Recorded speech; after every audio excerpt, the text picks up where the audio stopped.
I'm Steve Lascalzo, and this is The Way.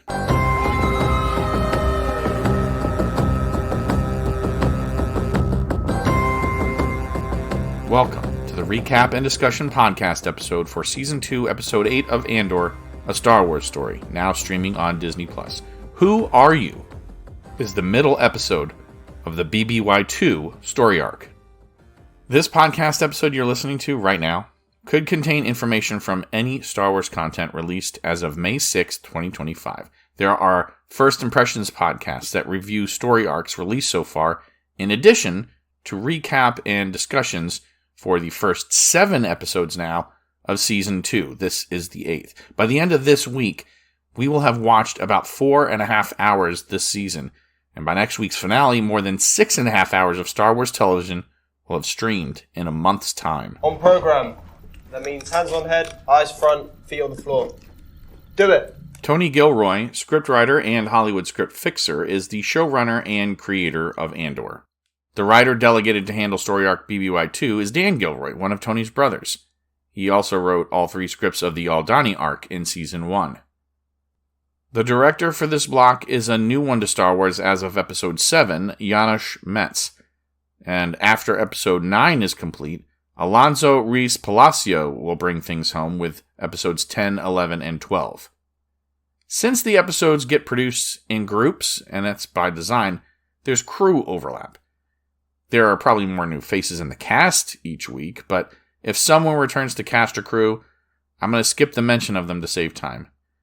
Yes, that makes you, my listener, to go back in previous podcasts and search for first appearance credits, but that does a couple of things for me. It saves me time and helps promote more views and listens of my episodes, which I dearly need. Returning from previous episodes in Season 2 are the director of photography, production designer, editor, music, original Andor themes, casting directors, visual effects supervisor, visual effects producer, costume designer, hair and makeup, special creature effects, and stunt coordinator. All the same for Episode 8 as they were for Episodes 1 through 7. Disney Plus posts a runtime for the episodes in parentheses on the page, but it's not correct. In order for it to be correct, you'd have to sit through everything from the Disney Plus snap to the last page of foreign language credits, and I can't even do that if I leave it on. Disney Plus cuts to the next episode if you don't choose to stay in the middle of the first credits. Now, it's a constant frustration when you're trying to go through it for your notes. The runtime for Episode 8 is not actually 50 minutes.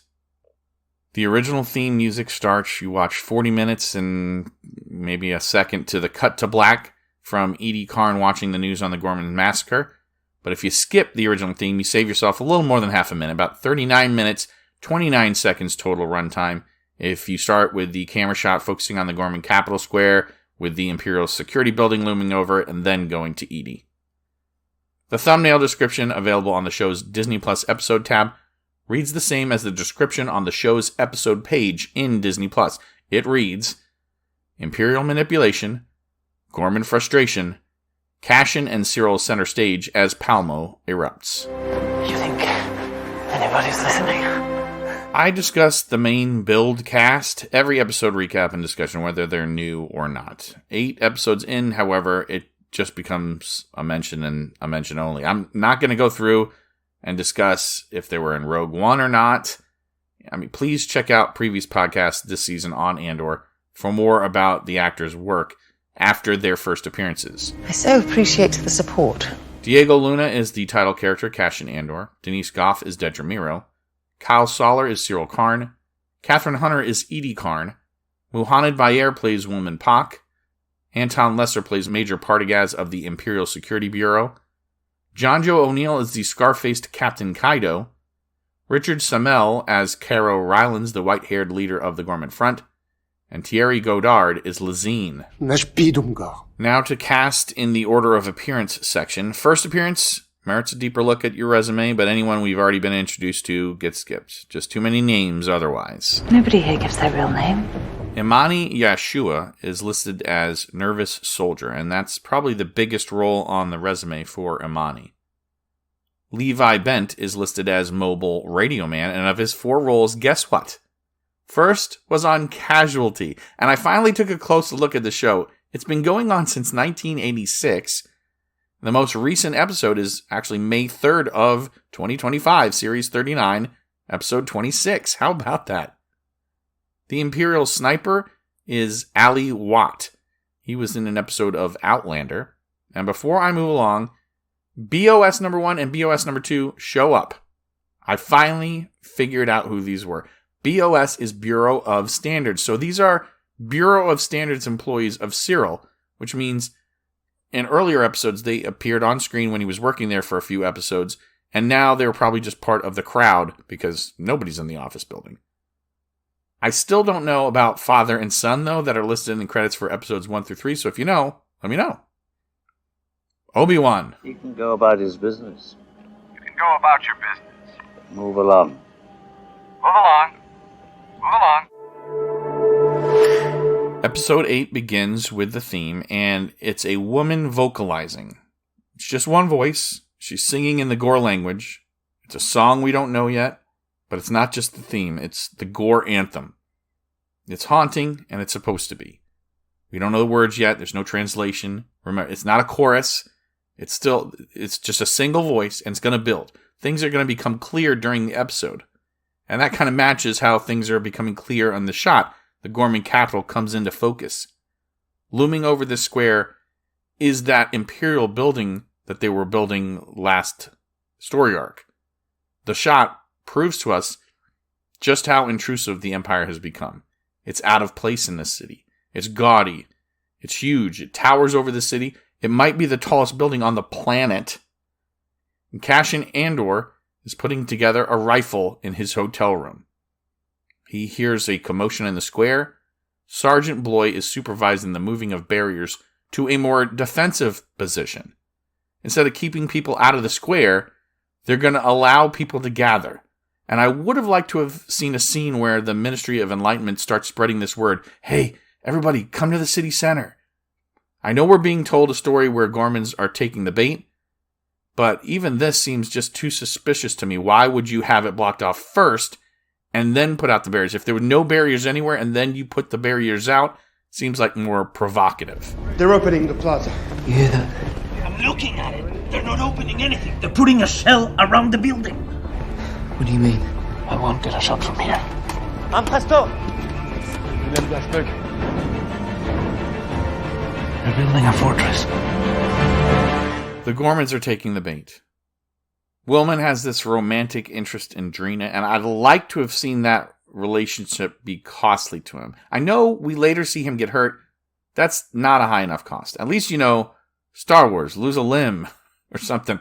I guess that's not entirely out of the question, but it's not that he has the relationship and that you can't have one without getting sloppy, but he falls into this.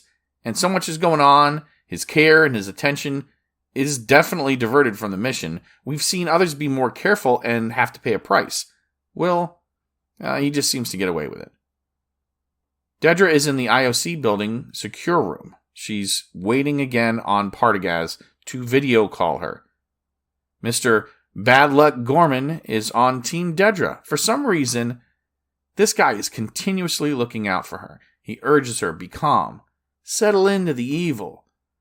Of course we're landing the mining equipment. What's your problem? The only story that matters is Ghorman aggression. The threats.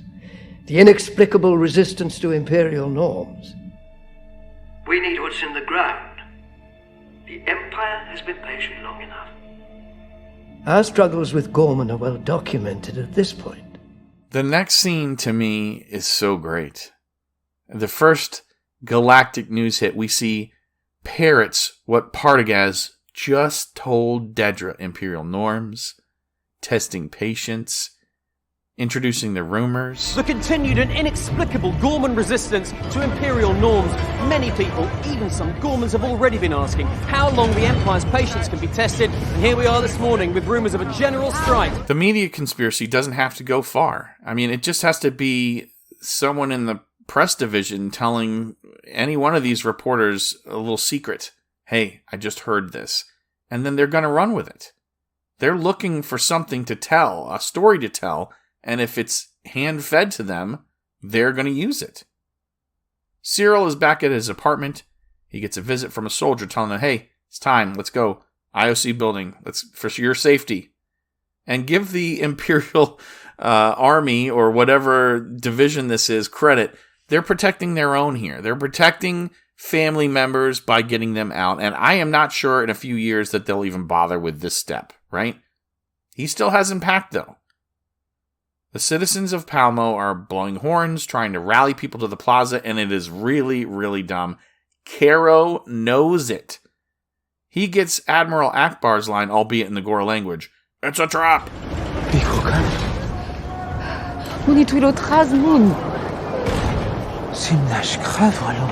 Caro is not the boy who cried wolf, but he's the only one now that sees what's going on, and he figures out he's powerless to stop it. I mean, his own daughter won't listen. In the Ghor language, he's trying to get her to see, hey, the Empire is baiting us. She says, we can't stay silent any longer, as if the Empire is just ignoring them. He points out, we will be silent when we are dead.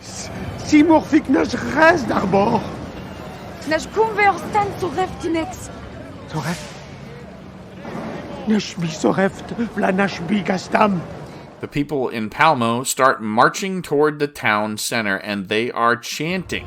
We are the Ghor! The Galactic is watching! We are the Ghor! The Galactic is watching! It comes across to me as pretty sad, because they don't realize both sides have been pushing them toward this. I mean, this is exactly what both sides want. Luthen wants the galaxy watching to foment rebellion. The Empire wants the galaxy watching to foment rebellion. Carol Rylance is desperately trying to tell people, avoid this Imperial trap. There's nothing here for us, he says. Go home. The only path is silent resistance. You dare walk our streets. You dare walk among us. All this time, you... How could we be so foolish? Mention no more. How do you say that? How do you speak the words? You've destroyed us. Caro spots Cyril on the streets and unleashes his frustration. It's no secret any longer to Caro or the others. Caro knows, hey, we fell for your trap, but he just can't believe that others aren't seeing what he sees. Look at you. Even now, people know what you're doing. We've had reports all night. There's mining equipment being dropped all over the planet. Rigs and droids. It's a rumor. Are you mad? That I'd believe that? That it's worth saying? Caro's words don't fall on deaf ears. Cyril has suspected something's not right, and then he hears that line about the mining equipment. He believes Caro. I mean, it's the truth. But more importantly, he believes this man over Dedra. It's chilling, because it's too late. What kind of a being are you? What's in our ground? What is it you've been sent to steal from us? I think the next scene is just as good. Dedra Meero is lamenting her position in all this. Captain Kaido is embracing his. There's great freedom for him in waiting for his orders. Like, I'm just a tool here. He's prepared. He won't move until ordered, though. He knows his place, even if Dedra doesn't. He's ready. He's sitting in that pocket. He drives that point home to someone who isn't ready. And she just so happens to be his superior. Everything as you want it? What I want's a comfortable ride home. But let's not confuse the chain of command. I'm the trigger supervisor. You're the finger. Make sure you're available. He's not stupid, and it's so much better that he's self-aware. I think most writers don't trust the audience to get that. They pretend evil is only opportunistic. Sometimes it stalks like a lion. It doesn't always sit waiting like a spider, like a Ghorman spider. Then our third straight banger of a scene. Only a few lines. Cassian's checking out, only he doesn't have to. He never checked in. The bellhop knows what's going on. Cassian was never there. Thala, the bellhop, gives Cassian a line that Cassian repeats to Jyn Erso in a little while. She will repeat it to the gathered rebel leaders on Yavin 4 in Rogue One when she's trying to convince them to lead an assault on Scarif. Hey, I hope things work out for you. Rebellions are built on hope. Hope is so important, and man, I just love it. You know, rebellions are built on hope. What have they sent us? Hope. A new hope. The next scene is another huge moment, or almost moment. Cassian leaves the hotel, heads towards the steps as citizens are flooding the square, which is actually a circle, but they call it Palmo Square. They're all heading in and passing by, and there's Cyril Karn. Cyril spotting Cassian could have changed everything. Cyril radios in or makes a scene. There's proof outside agitators have been brought in. The Empire would have immediately moved to destroy everything in sight, and Cyril may never have confronted Dedra because his suspicions would have been proven true, and then, Caro didn't know what he was talking about. See? Outside adjutants. Instead, they just pass by. Nothing happens. Kaido tells Bloy to get the South Steps troops in place, and Cassian climbs those steps and sees the troops are already waiting. He realizes this is a trap. He tries to contact Will. Hey, get word, it's a trap. The most crucial part of avoiding conflict is effective communication, and here, there is none. Can you hear me? Cassian! Where are you? Will. You hear me? Where are you? Repeat. Where are you? Talk to me. Cassian spots Dedra on the balcony of the IOC building next to Grimace. She uses a scope to get a better look, but she heads inside, no shot. Cyril continues toward the building because he is looking for Dedra too. He spots someone that knows him, he's let through the barricade, but he hears a news report. It's telling that the rumors he talked about are now being reported. This so far peaceful protest is populated with insurgents, as the reporter puts it. Words matter, don't they? Just like Krennic said. Your protester is my insurgent. Grimace meets him in the lobby, Cyril, and ushers him into a safe room while things calm down, as he puts it. I need to get upstairs. Just be a minute, sir. Just making sure we're all safe. Cyril heads in and sees some family members of Imperial workers and several KX droids. One of them looks at him curiously, and I can't help but wonder, is this supposed to be a hint that this is going to be K2SO? Is this the same KX unit? Outside, Kaido calls for a closing of all exits, and the trap has been set. The Ghorman front did prepare an assault, if needed. Now they're cornered, and what other choice do they have? I mean, this is going to happen whether they want to or not. Will is trying to find Cassian and sends his Ghorman girlfriend Drina off to Capso. Stormtroopers were brought in, and we're so familiar with them, we forget they're supposed to be in a more elite squad than these green recruits that are not in white armor. You know, the pawns don't get that Stormtrooper armor. That's who Kaido is ordering Bloy to send on patrol in this corralled crowd. Patrol, sir. Within the crowd. Was that not my order? They're green, sir. They're useless. I see Imperial uniforms, Sergeant. I see a barricade lane to the memorial that I need kept open. You will march them out there immediately and secure the area, or you can all finish your days in an Imperial brig. We see some of the crowd are chipping up parts of the stone, like the ground. They're just chipping up ground for the rocks. Molotov cocktails are being distributed around. Sensing this, perhaps, is Lazine, and he starts to sing. I can't play the song because I'm going to get a copyright strike. And even if I did, unless you knew how to speak Ghor, this made-up language, you won't understand it through the audio. So there are subtitles, and you can read along while they're singing. Hearing the crowd give itself over gradually to peace is pretty emotionally uplifting. I mean, it's uplifting now, heartbreaking later. These people are going to be sacrificed. So I transcribed the verses of the song. So I'll read the song, even though I can't play it for you. Raise your eyes to homeland skies. We are the Ghor. Breathe the air and know you're there. We are the Ghor. Valley, highland, let me spend my everyday there. Call your kin to come and sing. We are the Ghor. Voices loud and standing proud. We are the Ghor. Valley, highland, let me spend my everyday there. Tight the weave and roll the sleeve. We are the Ghor. From Navishire to Palmo Square, we are the Ghor. Valley, Highland, let me spend my everyday there. So, it does rhyme, but it rhymes in English. There's only so much you can do, right? Especially if it's a made-up language, but it sounds pretty nice being sung in that French-style language anyways. Wait! Hang on, I said wait! What have you done? Close it. The singing stopped the Ghor from preparing for war, but not the Empire. The patrol heads outdoors. Cyril has made his way up to Dedra's office. She tells him she's just following orders. He grabs her and reveals he knows about the mining equipment. They're already unloading in Gelnobi and Liqua. You couldn't even wait. Don't. You tell me it's a rumor, and I will throw you out that window. He realizes he's being used.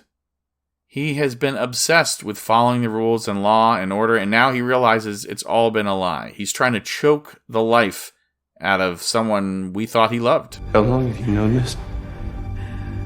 We're going home, Cyril. We're going home as heroes. This began long before we got here. They've been planning it for years. They're doing this, no matter what. Cyril leaves, and the patrol heads out to the crowd. Cyril jumps the barricade. Dedra orders Grimish to get him back, keep him safe, but she's got a call waiting from Partagaz. Before we hear it, Cassian reaches Will over comms and tells him, come to the Palmo Starbucks, the calf house, they call it. Cyril spots his former Ghorman front friends, but he's powerless to do anything. Then a rock gets thrown at the patrol. Nothing happens yet. There's still the chant, the planetary song. In Dedra's office, Partagaz has finished his call. Kaido is there, awaiting orders. Supervisor Miro. Proceed. Put him on. Channel 5. 5 online, standing by. Fire at will. Repeat.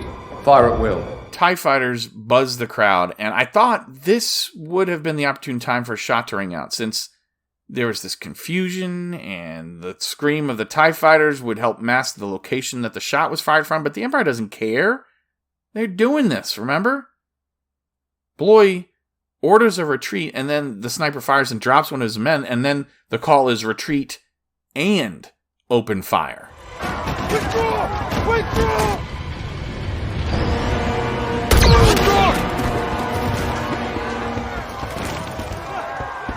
Man down! Get him out of here! Open fire! This is the Ghorman massacre. There's chaos. Cassian can't get a shot on Dedra. Will fires and hits a stormtrooper. Dylan and Enza and Lazine take up arms. The sniper's still firing. The Ghorman front loses its first resistance fighters and then loses more. Kaido is safe inside the building. He smirks. Oh, you just want to punch that face. There's fighting. There's dying. Grimish reports to Dedra Cyril's still out there. She heads to the balcony, but she retreats inside just in time to avoid getting sniped. Kaido gives an order. Put them out there. Who is them? Those KX droids. The fight has changed. One of the droids kicks a barrier and kills the people standing in front of it. Enza is knocked to the ground. The KX droid picks her up and tosses her like a rag doll. She dies on impact. Kaido is so pleased with all this carnage. He's probably got a promotion waiting for him. Cyril, meanwhile, is out in the middle of the crowd. He's not suffering a scratch. He's just standing there. Battle raging all around him. But it's muted. It's like Saving Private Ryan on the beach when you can't hear all the battle sounds. Some of the battle scenes in Glory are like that, where there's explosions going off and everything, but it sounds muted, almost like you got earplugs in. He's standing in shock. We see Sam frightened. Thala, the bellhop, throws a bomb at the door of the hotel. I wondered, why would he do something like that? And then when you go back and you watch again, you see there are stormtroopers standing outside it. Cassian's lining up a shot, and we see the blast takes out those stormtroopers standing outside the door. Then the moment Cyril has been waiting for. He spots Cassian Andor. He runs to him, tackles him, and they fight it out in the calf house. It's a tremendous fight scene. A lot of punching.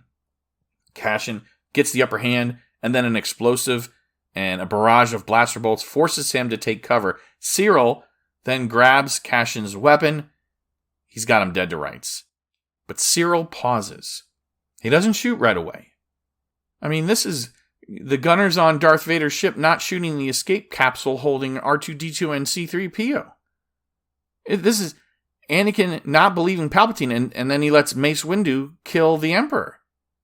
It's Ben Solo, I don't know, not being a whiny crybaby for most of the sequels. Cyril pauses. I mean, that pause is long enough to be asked a question that gives him further pause. Thoughts are racing through his head. It gives Caro a chance to act. Who are you?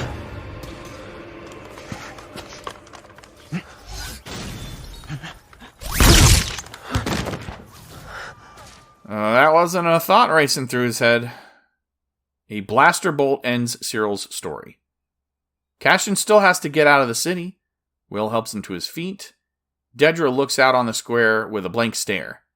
Will and Cassian then come across Capso, who was with Drina. She's gone to the radios. You know, Will should have died for his idiocy.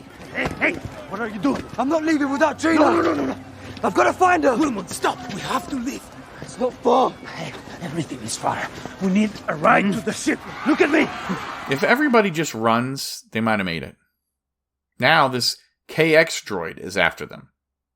There's no hope. I mean, it's mowing people down. Blaster bolts are pinging off him. He's unstoppable. Suddenly, think about this. If Vel kills Sam last year, like she probably wanted to, he's not there to drive the stolen Imperial vehicle into a K2 droid. If Will doesn't try to run off find Drina, they might not have gotten caught by K2SO.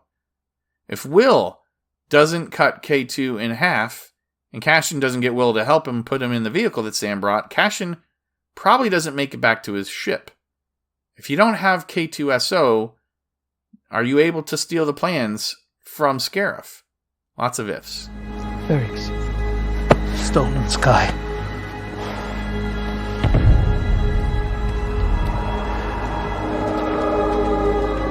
Wait! One last favor. So Cassian heads back to the ship with K2SO in the transport. He tunes in to hear Drina reporting on the radio. Dylan dies in Lazine's arms. Drina is continuing to make pleas on the radio, and then at one point, there's this explosion, and I think we're supposed to understand that, like, Cassian thinks, the broadcast ends because there was an explosion. I think that's what we're supposed to gather. I mean, he might be thinking, oh no, Will's gone. The conspiracy we feared is real. It's here today. Imperial ships are already landing across the Help us! She's trying to reach anyone who can hear. She's in the headquarters. She's all right. We see her all right. And no one's going to be left to refute this Imperial narrative except anyone who can escape and tell their stories. But those stories are going to end up being denied anyways. The news that's allowed to report is going to tell the story that the Ministry of Enlightenment wants to tell. Dedra is shown in the secure room trying to collect herself. She straightens her uniform. She's clearly having trouble accepting what has happened. She stills her hand with her other hand. Does she know for sure that Cyril is dead now? I mean, she knows that at least she lost him, right, because of what happened.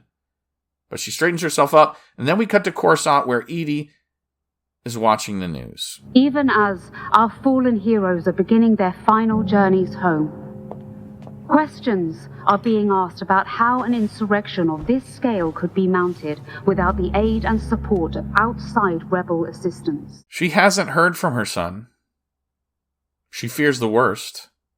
And we know she's right. We're sure to learn a great deal more about what happened here today and the price we'll pay for our own safety. Kyle Soller, who played Cyril, said they had a few different ideas about what Cassian would say to Cyril in that moment. It could have been, you, or it's you. But what they went with was, who are you? And Soller said, in that moment, it's Cyril realizing, my obsession doesn't even know who I am. Soller said, if Cashin had something else to say, maybe Cyril doesn't lower his gun. Maybe he pulls the trigger instead. Was the thought then that Cyril has been lied to for so long, maybe now in that moment he thinks, am I being lied to about Cashin as well? Had I been betrayed that long?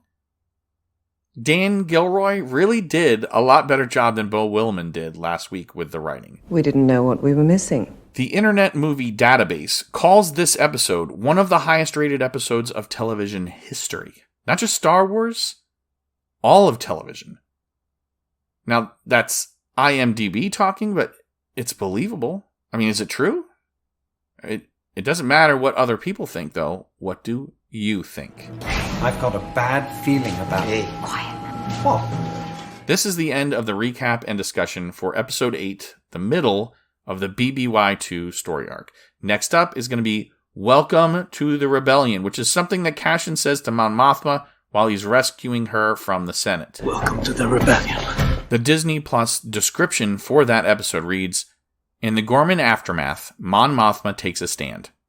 Cashin must carry out a difficult extraction. The senator you'll be saving is about to risk everything, putting a voice to the atrocity you just survived.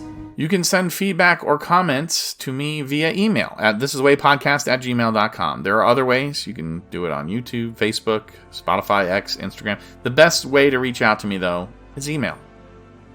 I'm not going to make promises that every comment made is going to get a mention. I'll do my best. But I'm producing a couple of podcasts around the same time, so you may not get through. Thank you for joining me for the 8th episode of Season 2 of Andor called Who Are You? Please subscribe if you haven't already and like this video or like this podcast audio episode and tell people about my podcast. I'm your host, Steve Lascalzo, and this is the way. May the Force be with you, always.